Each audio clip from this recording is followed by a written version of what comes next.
নতুন বন্ধুদের ওয়েলকাম আর পুরনো বন্ধুদের অসংখ্য ভালোবাসা নিয়ে শুরু করছি আজকের ভিডিও। তো বন্ধুরা, আজ বানাবো ভরার ঝামেলা ছাড়াই খুব সহজে কড়াইশুঁটির কচুরি। কড়াইশুঁটির কচুরি বানানোর জন্য সবার আগে আমি নিয়েছি কিছুটা কড়াইশুঁটি ছাড়িয়ে নিয়েছি, আর এটাকে আমি প্রথমে পেস্ট করে নেব। তো তার জন্য মিক্সিতে আমি নিয়ে নিচ্ছি বেশ কিছুটা কড়াইশুঁটি। তার মধ্যে দিয়ে দেব এক অংশ আদা আর কাঁচা লঙ্কা, আর তার সাথে দেব লবণ। হাফ কাপের মতো জল দিব, খুব বেশি জল দেওয়া যাবে না, হাফ কাপ জল দিলে এনাফ। এবার খুব ফাইন একটা পেস্ট তৈরি করে নেব।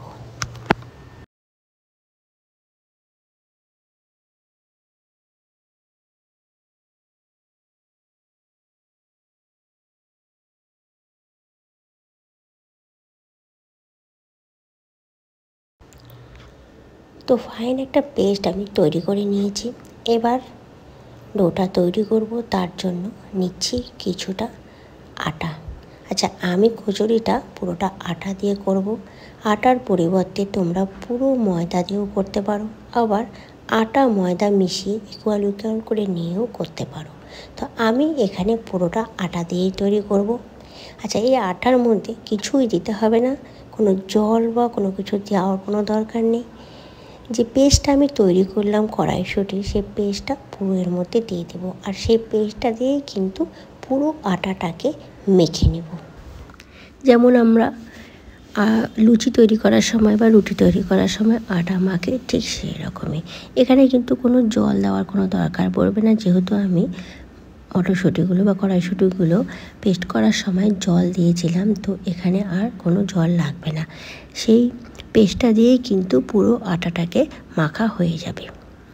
তো এইভাবে আমি পুরো আটাটার সাথে পেস্টটাকে ভালো করে মাখিয়ে নিচ্ছি। মাখা হয়ে গেলে একটা অংশ নিব, গোল শেপ করব, রাউন্ড করব, যেরকম আমরা লুচি বা রুটি তৈরি করি তেমনই করে বেলে নিব।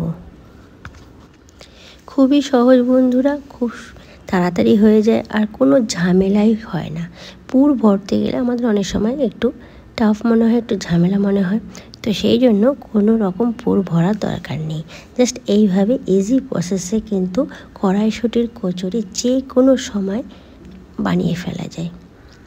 তো সবগুলোকে আমি একই প্রসেসে বেলে নিব। এবার তেল গরম করে নিব ভাজার জন্য। তো আমি এখানে সর্ষের তেল দিয়ে ভাজবো পুরোটা। তোমরা চাইলে রিফাইন অয়েল বা সাদা তেল দিয়েও কিন্তু ভাজতে পারো। গরম গরম তেলের মধ্যে টপার টপ সব কচুরিগুলো ভেজে নেব।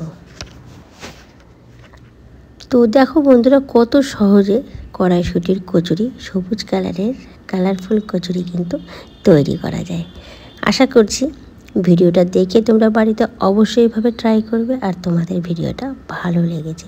ভালো লাগলে পারে কিন্তু একটা লাইক অবশ্যই দিয়ে দিও। তোমাদের একটা লাইক আমাকে অনেকখানি মোটিভেট করে নতুন ভিডিও তৈরি করার জন্য। পুরনো বন্ধুদের আমি অসংখ্য ভালোবাসা জানাচ্ছি, আর নতুন বন্ধু যদি কেউ এসে থাকো তাহলে প্লিজ একটু সাবস্ক্রাইব করে দিও, আর পাশে থাকা বেল আইকনটাকে অল করে দিও, যাতে যখনই কোনো নতুন ভিডিও আমি আপলোড দিব তোমাদের কাছে সরাসরি পৌঁছে যায়। আজকে এই পর্যন্তই, আবার ফিরে আসবো নতুন ভিডিওতে নতুন রেসিপি নিয়ে। আমার পাশে থেকে ভিডিওটা এতক্ষণ দেখার জন্য আমার সমস্ত বন্ধুদের অসংখ্য অসংখ্য ধন্যবাদ। ভালো থাকবে, সুস্থ থাকবে, বাই।